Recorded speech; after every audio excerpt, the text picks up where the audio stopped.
Hello everyone, welcome back to my channel.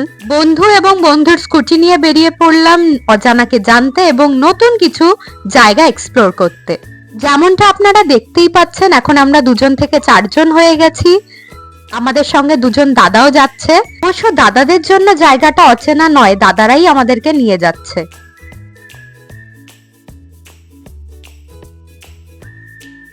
দাদারা জানালো আমরা প্রথমেই যাচ্ছি বিভূতিভূষণ অভয় অরণ্যের দিকে।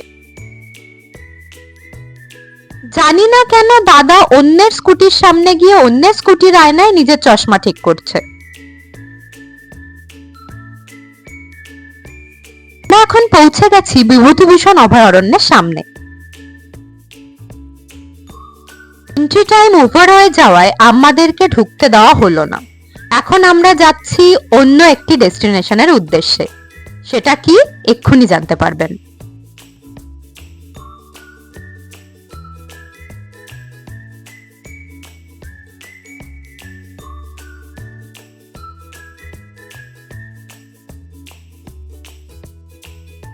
ব্রিজটার ওপর দিয়ে হাঁটা সত্যিই খুব ডিফিকাল্ট ছিল, তো আমার মনে হয় খচ্চো কে খিলাড়ির নেক্সট সিজনে আমায় তো নেওয়া উচিত।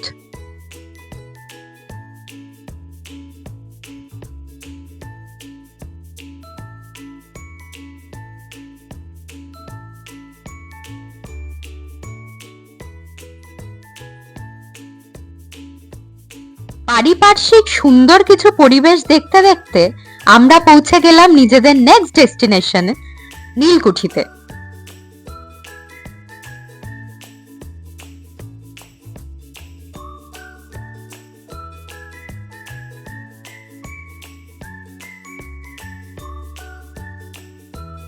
আর আপনি ভূত দেখে ঠিক কত টাকা ইনকাম করেন?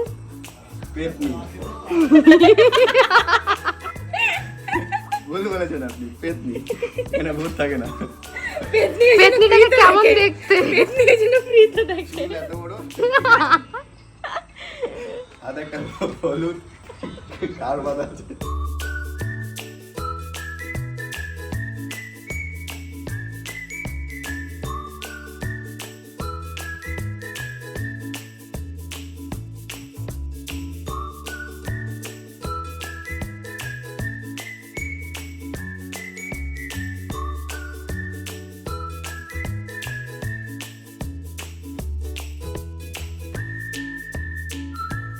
এই ভদ্রলোক আমাদের সঙ্গে আসেননি, আমরা এনাকে চিনি না, কিন্তু ইনি আমাদের ঠিক করে গাইড করে নিয়ে যাচ্ছেন।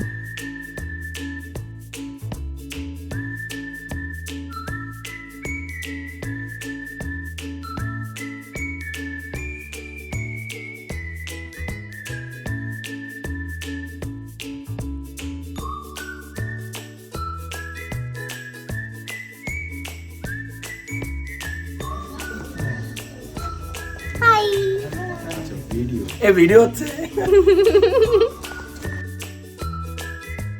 আপনারা ঠিকই ধরেছেন, পুরো ব্লগ জুড়ে আমার বন্ধু ঠিক এই কাজটাই করে গেছে। আবার চলতে চলতে আমরা পৌঁছে গেলাম আমাদের নেক্সট ডেস্টিনেশনে, যেটা হলো না পানাপুকুর নয়, Murighata bridge.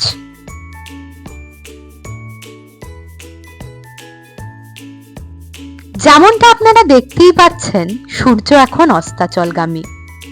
It is the proof of ending can be beautiful too.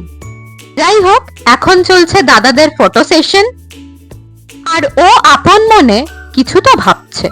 কি বলুন তো, জানি না কেন আমরা একটু কোরিয়ান হওয়ার চেষ্টা করছিলাম। তো চলুন, আজকের জন্য এইটুকুই। If you are new here, do subscribe to my channel and hit the like button. Thank you so much. Bye.